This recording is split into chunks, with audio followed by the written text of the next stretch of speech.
Hey, what's up everyone? This is Snackbox. Welcome to my YouTube channel. Guys, in this video I want to talk to you about how I beat Cursed City stage S20.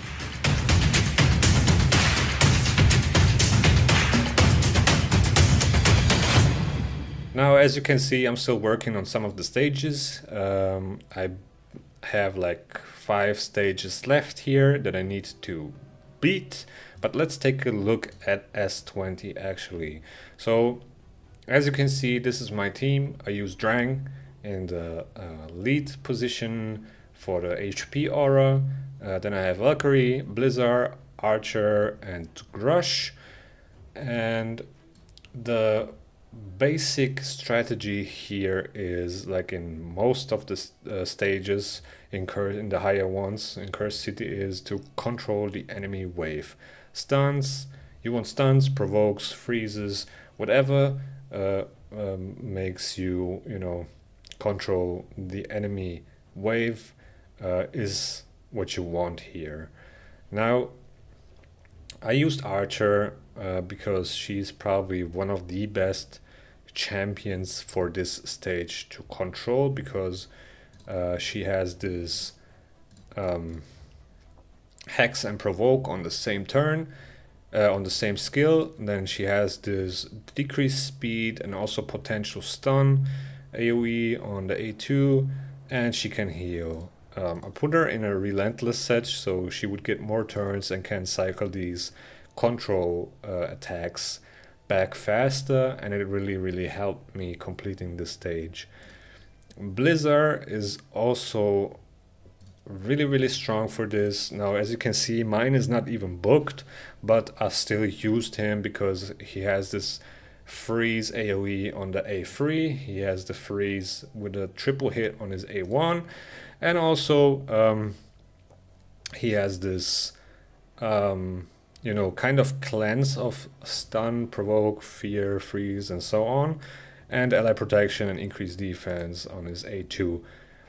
Really good for this stage. He was a fusion, I think, last Christmas, so yeah, really good for this stage. Then Drang was also a fusion. He has this unresistible HP burn, which does a little bit of damage, and he can balance, equalize the HP of all allies, which is also really good sometimes. It can save your team.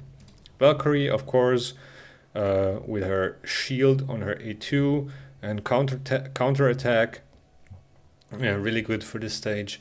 You definitely want her to smack to do a little bit of damage so she can put up a better shield. It's scaling from the damage inflicted and this champion's defense. So you want her with 100% crit rate, of course, as much defense. And I'm always aiming for like 230 plus speed for Cursed City for the higher stages at least. And if I want to place debuffs, I'm aiming for 350 accuracy. You don't need accuracy for Drang. His HP burn can't be resisted. You don't need accuracy on Valkyrie, even though you can. It would help with her passive because she decreases the turn meter of enemies every time they receive a buff. So this can actually help you, but you don't necessarily need it. Then I used Grush. I also got him in a Savage set for damage. He can actually do a decent amount of damage. He's defense based. I also got a little bit of accuracy on him with area bonuses. It actually goes up to 330. Now, to land his debuffs is not really that important, but it helps a little bit. He can place Leech, decrease attack, decrease crit damage, so not that bad. He's a little bit slow, honestly, but that's just leftover Savage gear that I had, which I used on him, so it worked, and that's what matters, right? In terms of masteries, I haven't finished the masteries on Archer. And by the way, Archer, I know many people don't have Archer, but you can definitely swap her out with like let's say Hoskarul, for example, which is an epic of the barbarians, very good. He has this AoE stun on his A1, which has pretty nice synergy with Valkyrie's counter attack, and then he can remove stun and place increased defense and increased resistance on all allies, and he's immune to stun. Also, your allies will deal more damage to stunned enemies, and the damage will increase by 15%. So he's really good actually for this stage. And that has, he's like a stun bot basically. He will stun all the waves. And, Raf Matab is also a nice option. He has this AoE provoke for on a free turn cooldown, and also places blocked damage on him. So really good provoker, and then he can increase the cooldown of one of the target skill with his A1. And he has this increased resistance and reflect damage buff on all allies for 2 turns. Both are good options. You can run both as well. You can definitely use other champions too. You can use Vala, which has a chance of placing decreased defense. It's only a 50% chance, but still, on a free turn cooldown, there's no other option for decreased defense. Now, if you're looking for that, she can do it. Bergov is actually also a really good option to provoke, because he has an AoE provoke for 2 turns, but it's only 60% chance. So you have to play with RNG a little bit here, but he can, if he gets attacked, he will heal your whole team with his passive, and he has continuous heals, which he has a 50% chance of placing if he crits. Yeah, so there are definitely some options you have here. Not a lot, honestly, but definitely some epics you can use here. Grush, Bergov, Hoskarul, Vala are valid options. The others, not so much. You definitely need some legendaries. Blizzard is very, very important here, as well as, like, let's say a Raf Matab or a Valkyrie. But yeah, so let me actually show you what I did here. It's pretty straightforward, nothing complicated. Basically, all you want to do is, control the enemy wave. Now, as you can see, I landed the provoke on all of them. Sometimes you land a weak hit on the panda because he's magic affinity, right? And that kind of screws you over a little bit. Now, as you can see, I have relentless gear on my archer because I use her in Hydra that way, right? So I provoked them, and now I also could use this skill. Let's do that actually. Now I put everything, I stunned all of them, which is good. Now that they are stunned, I'm not gonna use the counter attack and shield. I'm just going with the A1 for now. I also don't need to freeze anybody, so I'm just gonna go like this. Gonna use the AoE attack. Now, as you can see, almost all of them are already at 50% HP. The main thing here is really the panda, because he can put up shields, and these champions are really tanky, so I want to avoid that actually. Now, as you know, my Blizzard is not booked, so the chance to place freeze is only at 75%. If you book him up it's even better. You will just always place the freeze with his A3, and you will cycle it back more often. Now, Dran can activate HP burns with his A1, which we will do here. And now we're gonna try to kill the panda. The most important thing in cursed cities, in those cursed city stages, is that you cycle your skills back before you go to the next wave. You really want to have your skills ready. That's the most important thing.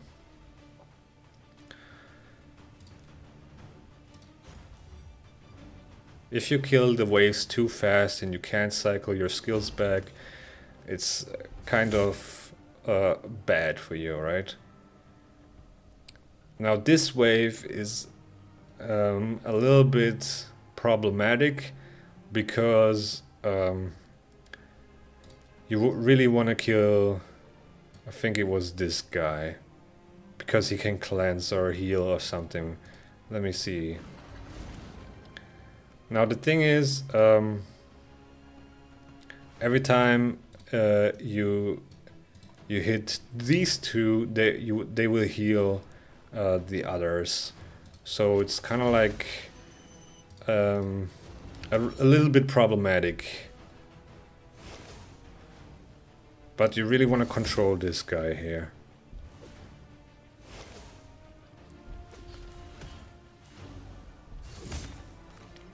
But the principle, like the strategy here is still the same. Trying to control everyone, trying to freeze, provoke, stun, and so on. As you can see, works pretty well, but all the damage we did to this guy kind of like got healed up already, right? But that's cool. Yeah, let's use this actually.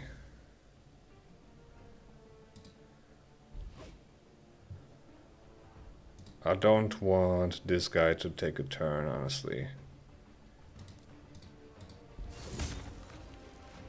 Okay.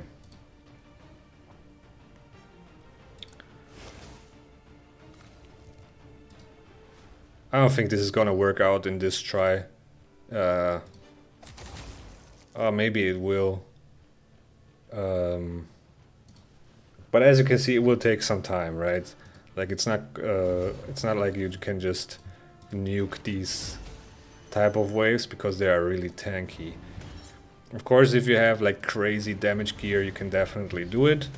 But as you can see, it takes a while and it's not safe, right? So it took me like, I don't know, like 5 to 10 tries to beat this stage, honestly. And yeah, so it's a little bit tricky because as you can see, these two guys, they just heal the whole team once they get damaged. And this guy is actually not controlled.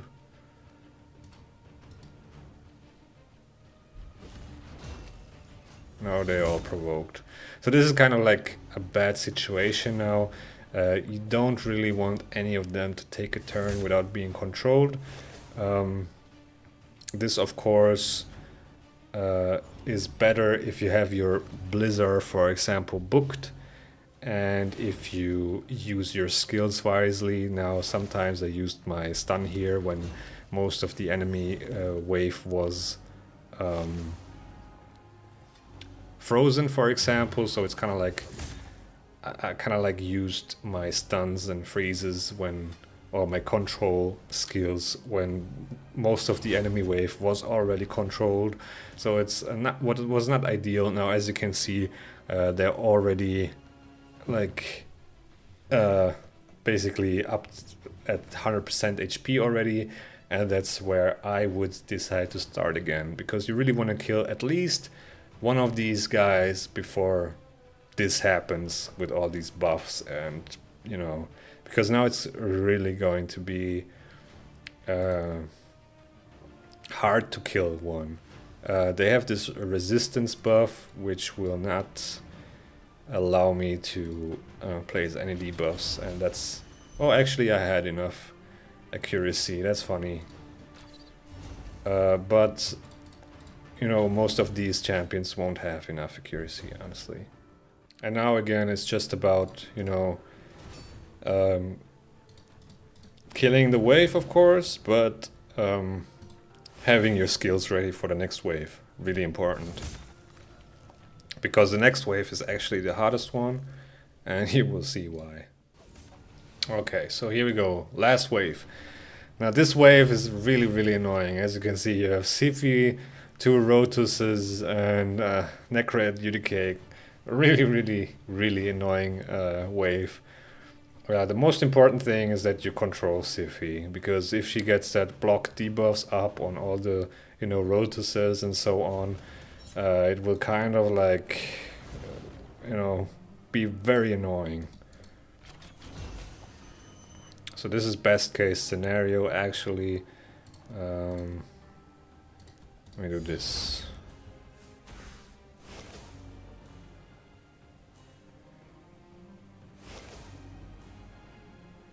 Yeah, so as you can see, UDK is tanking all the damage, which is good because we want to get him out of the way as soon as possible.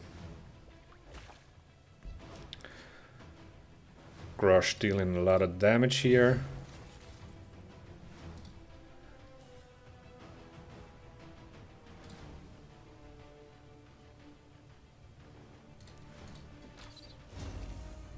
Perfect. Got the stun. And now we want to get Siphi out of the way as soon as possible because she can revive, right?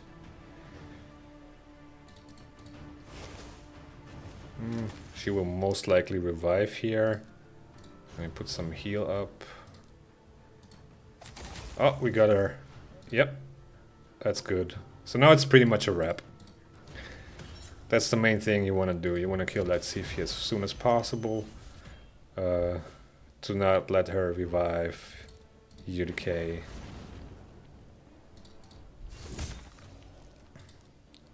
Also, the shield from Valkyrie is so good here because you can pretty much tank the Rotos damage without a problem. So that's also really important. Yeah. So yeah, that's basically how I did it. As I said, you can definitely use other champions here, other provokers, Hoskarul for stun, which helps a lot. And it's all about controlling the enemy waves.